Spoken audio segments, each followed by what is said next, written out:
I got drafted in 1971. I went into the service in May of 1971. I tried to get out of the military because I didn't believe in anything that had to do with going to Vietnam or fighting communism or whatever bullshit Nixon and all those other people were shoving down our throats. I had I was eligible for military service because I got a girl pregnant. I had to drop out of college. And so it was sort of a double whammy. I got a girl pregnant and had to drop out of college, and I was now eligible for military service. What I did was I went to it was a military draft board, which essentially was three old pricks with World War II outfits on. And I was supposed to convince them that I didn't believe in the war effort and that I was a conscientious objector. When I went there, and I knew it was going to be difficult, after they asked me a series of questions, and I knew I wasn't convincing them of anything. The guy said to me, "So tell me, if you came upon your mother and she was getting raped, would you do anything to include physical violence to stop it?" And I said, that is really a dumb question. I said, but let me answer it this way. If I came upon even your mother, I would do whatever I have to do to stop it from happening. But I said, that's just being a human being. That has nothing to do with me going to Vietnam. And he said, no, you're not a conscientious objector, which I just don't think he quite knew what that was. My conscience was objecting to the war effort. So I then said to him, I want you to write this down. And none of this was scripted, but it hit me at the time. I said, I want you to write this down, that I object to the war. I object to everything that the United States is doing in Vietnam. And I will do everything in my power to destroy your war effort. I will consider the United States government and the United States Army to be my enemy. And he said, oh, son, you don't want to say that. I says, no, I do want to say that. Because I said, it's a true story. You're my enemy. I said, I can't imagine going to Vietnam and feeling justified to shoot somebody. I would never do that. And so he wrote it down, and I got drafted. And I had many, many, many experiences, which I won't go into right now, from being like a marijuana distributor, being given to me by my drill sergeant in basic training because I had the longest hair, and he figured I was an easy person to distribute the marijuana that he was receiving from Vietnam. And I ended up saving a bunch of money and having a great time in basic training, if you can have a great time. I then figured out a way to continue to go to what's called AIT, going to college. Or not college, but to school. I went to 3 different medic schools. I went to a drug counseling school. I went to a lab technician school, because I found out if you graduated in the upper 10% of your class, that you were able to switch what was called your MOS.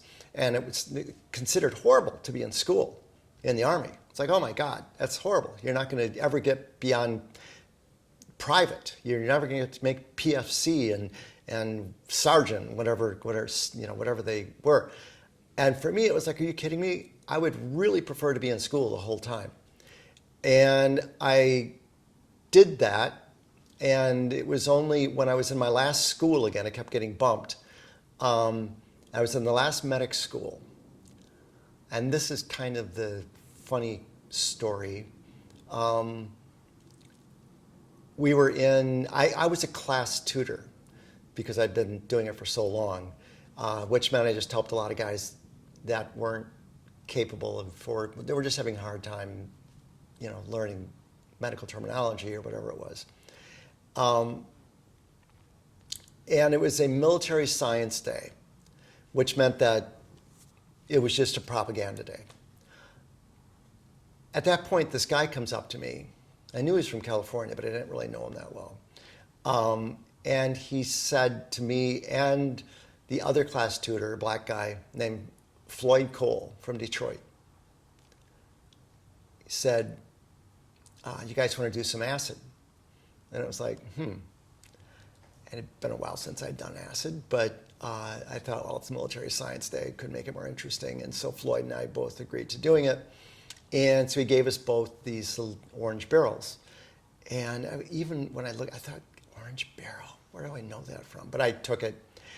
And halfway through, or 2/3 of the way through the first hour, there were guys looking around at us, laughing. And I was certain that everybody knew that we were doing acid.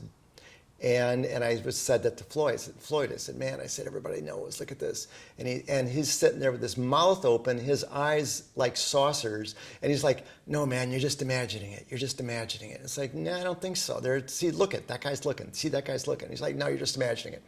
At that point, there was like something in the movie showed some guy that just got shot in the head. And they were removing this like M16 bullet from his eye. And at the same time, I had my pen in my hand, but my pen kept melting through the desk. And so I thought, okay, it's really a good time for me to just get the fuck out of here for a second. So I went outdoors, and a sergeant followed me out, and he said, he says, kind of having a hard time seeing that, huh? And I was like, yeah, Sergeant. And he says, don't worry, you'll get used to it. And I'm like, I don't think, I didn't say anything. I said, yeah, okay. And I'm thinking, if he only knew how stoned I am right now. Well, at that point, Floyd came out, the whole class came out. It turned out, as they all surrounded us, that this guy from California, his brother was an LSD manufacturer, and he had manufactured this stuff that Ken Kesey wrote about and his Merry Pranksters called Orange Barrel Sunshine, which is some of the strongest acid that was ever made. Not only that, we were notified that we had done a 4-way hit. So in other words, I had done enough acid to get 4 people stoned. And here we are at the beginning of Military Science Day in San Antonio, Texas. We go through the day. I don't remember much about the day. I remember trying to march, and I could not focus on the person's feet in front of me, nor could anyone. So instead of us marching, and even though we were in medics school, they would want us to chant things like, I want to be an airborne ranger, I want to live a life of danger, I want to go to Vietnam, I want to kill the Viet Cong. Well, I never did go along with that, never did say it, but nobody could say it. We were like this bumbling F troop where we were all giggling and walking and trying to just walk, forget about walk in unison. And finally, we end up back at our company commander, or we were Charlie Company, or Company C, whatever that means. And he's heard about us, I suppose, but he is livid. The first sergeant's livid. Everyone's pissed off.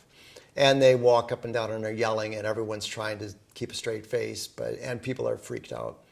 And he comes to me. Now I've been in the Army now for going on about a year and 3 months, which most of these guys have been in the Army for, 2 months, 3 months, or 4 months, I guess, because maybe 3 months was basic training and then whatever. My hair is sticking out. You're supposed to have short hair. I figured out how to have long hair relative to the Army. My cap is kind of propped up on the back of my head, and the bill underneath the front visor, I have a peace sign, I have fuck the Army, and I have power to the people written on the bottom. And of course he reads all of that. And it's pretty clear that my blue eyes are nothing but saucers of black stoned LSD. And he says, you're stoned. What kind of drugs you on? I said, no, no, sir, I'm not stoned. Nobody's stoned. He ends up marching me with the lieutenants, the first sergeant, to the barbershop. And they proceed to give me a buzz cut while I'm still tripping my brains away. And it feels like the razor is going, or the buzz, the whatever the thing is, the electric razor, is going through my head. But I never did crack. I said, no, we're not stoned. He ended up making everyone move back on base. Everyone was talking about going AWOL. And I got everyone to write to their congressmen, write to their ministers or their rabbis or clergy, write to their high school football coach. It didn't matter. And I gave them all the same letter that said basically this guy is a creep and that they no longer believe in the Army and their, blah, blah, blah. And he ended up getting reprimanded pretty severely. We got out of it, but then this Lieutenant Douglas Hyde ended up accusing me of mutiny, of turning his entire company against him. And I went through a whole series of hearings, and I had an attorney, and I was kind of in danger of going to Leavenworth, Kansas, which is where they would send bad boys that were in the Army. And it was only when I realized that I was kind of losing, that I was probably going to go to prison, that I said, well, you know what, I told you assholes, and I told this to this CID, is what it was called, Central Intelligence Division. I said, I told you guys that I was going to do everything I could to screw you guys up, to destroy your war effort, and that's what I did. So it's like, I don't give a damn. And my attorney said, you don't have proof of that. And I said I had done that when I was at the hearing at the draft board. And I said, yeah, actually they wrote it down and my mother has it. They ended up, and he was able to get it. I'm not sure if he got it from my mother or if he got it from the actual draft board. But when he got that, we came in for the last hearing that we had, because he said, and he gave it to these CID guys, and he said, Plackey did exactly what he said he was going to do. If he would have done anything else, he would have been at fault. But he told you he was going to be, doing everything he could. So, that's it. I ended up winning the case because of that. So that's an abbreviated version of my experience in the Army.